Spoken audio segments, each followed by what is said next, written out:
What happens when the world's smartest weapons maker becomes trapped by the very weapons he created? This is not just the story of a superhero. This is the story of a man who had everything: money, fame, luxury, power, but no real purpose. Tony Stark was a billionaire genius, the owner of Stark Industries, a company famous for building the deadliest weapons in the world. People admired him. Governments trusted him. The military depended on him. But one terrifying moment in a desert changed his entire life forever. A single explosion forced Tony Stark to realize something horrifying. His own inventions were destroying innocent lives.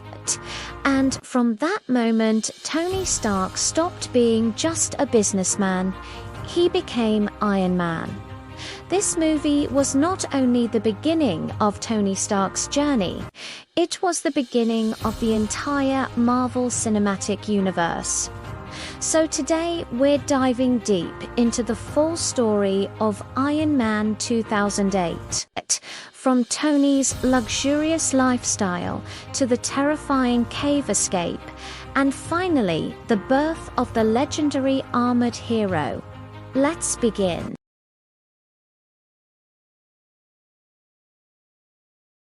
The movie opens inside a military convoy moving through Afghanistan. Soldiers are laughing, joking, and taking photos, but one person immediately grabs everyone's attention: Tony Stark. Even surrounded by soldiers, Tony acts completely relaxed. He jokes around confidently. He drinks casually. He enjoys every second of the attention. To the world, Tony Stark is more than a businessman. He is a celebrity, a genius inventor, and the face of Stark Industries. The soldiers admire him. They ask for photos. They treat him like a rock star, and honestly, Tony loves it.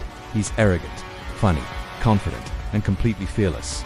Eventually, the convoy reaches the demonstration site. Tony prepares to showcase Stark Industries' newest weapon, the Jericho missile, standing dramatically in the desert. Tony gives a confident speech. He talks about peace through superior firepower. He jokes with the military officers. Then finally, he gives the order. The missile launches into the sky. For a moment, silence. Then suddenly, boom, the entire mountain explodes. Massive shockwaves shake the desert. The military officers stare in complete amazement. Tony smiles proudly. To him, this is success, but the movie quietly shows us something important. Tony doesn't fully understand the consequences of what he creates. To him, weapons are technology, business, innovation. But to the rest of the world, these weapons decide life and death. After the successful demonstration, Tony heads back with the military convoy. The atmosphere feels relaxed. The mission seems complete, but suddenly, everything changes. An explosion destroys the first vehicle. Bullets start flying everywhere. The convoy is under attack. The soldiers panic. Chaos erupts instantly. Tony jumps out of the vehicle, completely terrified. For the first time in the movie, we see Tony Stark powerless. No money can save him. No technology protects him. He runs desperately through the desert while explosions destroy everything around him. Then Tony notices something horrifying. A Stark Industries missile lies directly beside him. His own weapon. Before he can react, it explodes. The blast throws Tony backwards. Metal fragments enter his chest. Slowly his vision fades, and Tony Stark loses consciousness.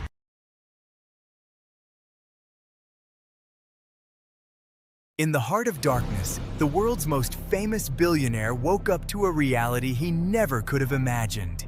His life was hanging by a thread, kept beating by a crude electromagnet and a car battery.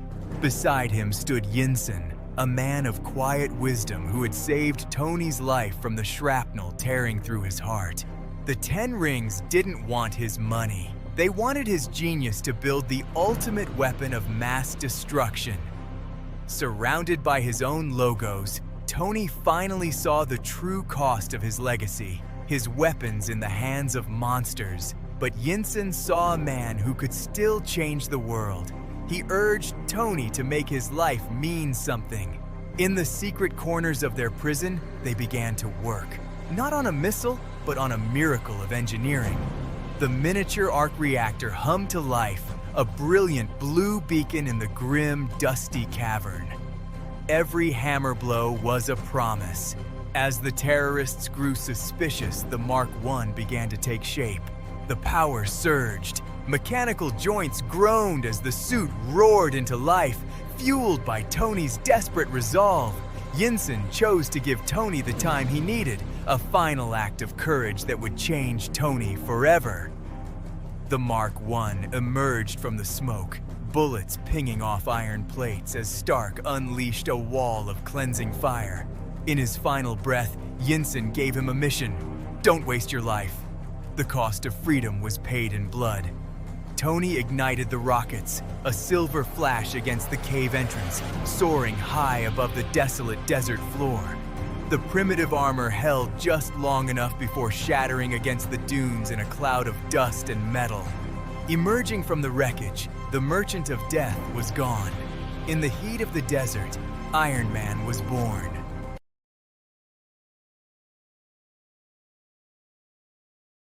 Tony Stark returned from the Afghan desert, a changed man, leaving behind the billionaire playboy and bringing back a newfound sense of purpose.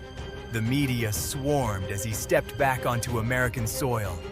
Everyone expected the old Tony, but the cave had changed him forever. At a crowded press conference, Tony dropped a bombshell. Stark Industries would immediately stop manufacturing weapons. The room fell into a shocked, heavy silence. While reporters stared in disbelief, one man watched with hidden fury. Obadiah Stane, Tony's mentor, saw his profit margins vanishing in an instant. Amidst the chaos, Pepper Potts stood by him. She saw the light returning to Tony's eyes, a shift from destruction to genuine creation. Tony isolated himself in his high-tech workshop. He wasn't building missiles anymore. He was perfecting the miniaturized Arc Reactor, the heart of his new vision. The design of a new armor began, not for war, but for protection. He obsessively studied flight systems, targeting software, and advanced energy weapons.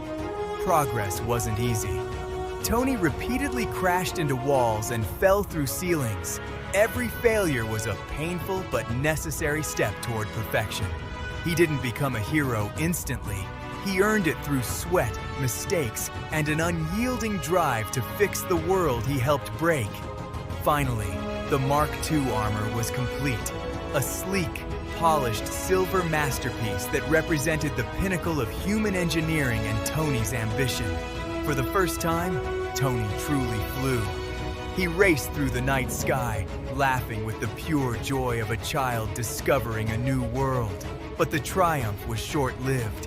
Flying too high caused the suit to freeze. Tony plummeted toward the earth, narrowly surviving yet another near-death failure. Learning from the icing problem, Tony refined the materials. He added a touch of hot rod red and gold to the specialized titanium alloy. The legendary Mark III armor was born, advanced, battle-ready, and iconic. This wasn't just a suit, it was the birth of Iron Man. Tony Stark was no longer just a man in a suit. He was a protector, ready to face the consequences of his new life.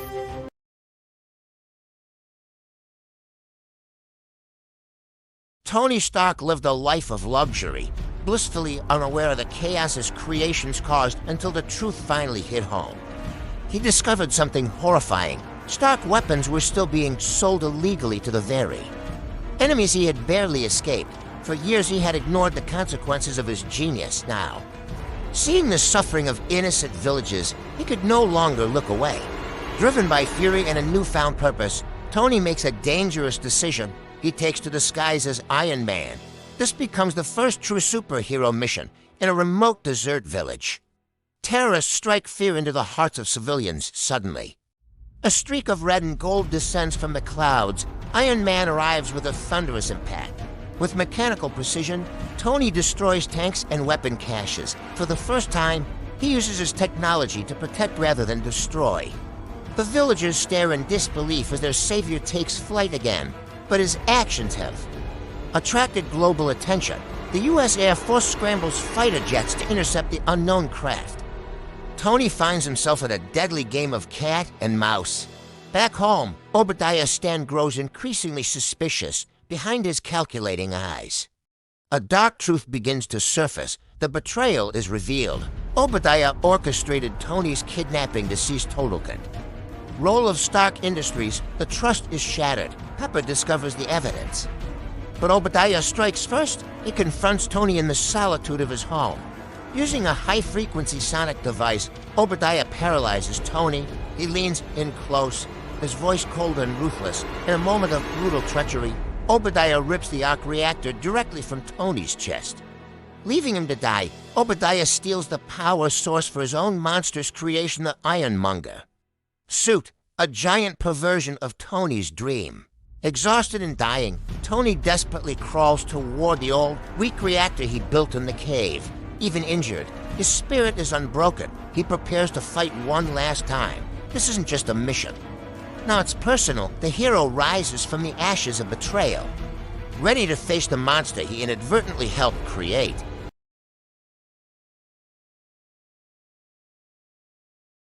Night falls across the city as Obadiah Stane powers up a Titan the Iron Monger armor. It is massive, heavily armed, and truly terrifying. Unlike Tony Stark's sleek design, this is a machine of pure war. Obadiah attacks ruthlessly, leaving buildings shaking and the city in panic. But the hero arrives. Despite his suit being damaged and outmatched in size, Tony Stark refuses to back down from the fight. The final showdown begins. Iron Man uses his speed and intelligence to counter the raw, crushing power of the Iron Monger. This is more than a metal clash. It is a battle of souls. Obadiah is consumed by greed, while Tony finds his true purpose. High above the chaos, Pepper Potts works desperately at the Stark Industries console. Together, they find the enemy's one fatal weakness. Tony lures Obadiah higher into the atmosphere. He knows the secret: the Iron Monger armor cannot handle the freezing temperatures of high altitude. Systems fail, ice grips the Silver Titan. As Obadiah falls, Pepper prepares to overload the massive Arc Reactor below. A massive surge of energy erupts. A blinding beam of light tears through the night, and with a violent explosion, the Iron Monger is gone. The battle is finally over. Tony survives, but the man who emerges from the wreckage is no longer the selfish billionaire he once was. From the ashes of the Forge, a protector has risen. He is something entirely different. He is Iron Man.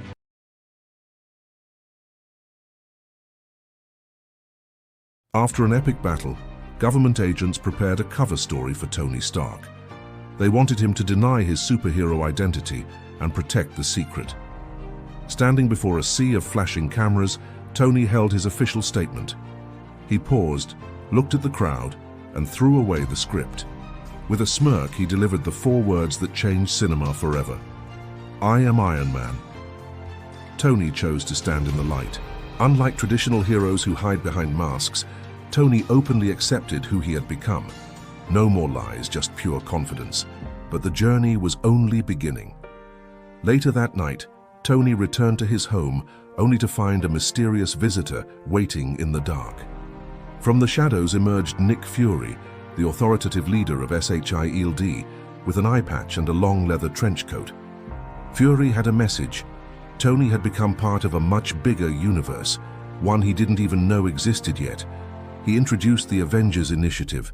In that moment, the Marvel Cinematic Universe was born, connecting heroes across the stars. Iron Man was never meant to be just one story.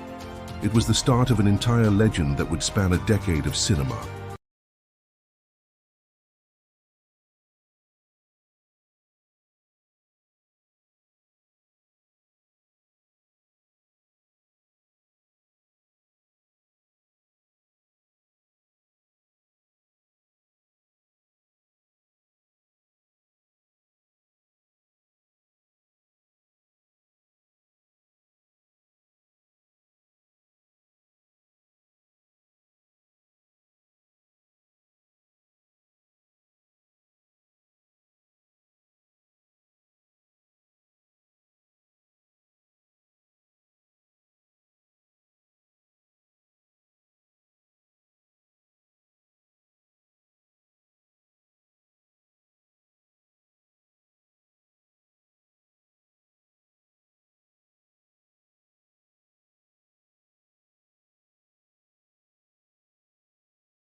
forget to subscribe for more videos like this.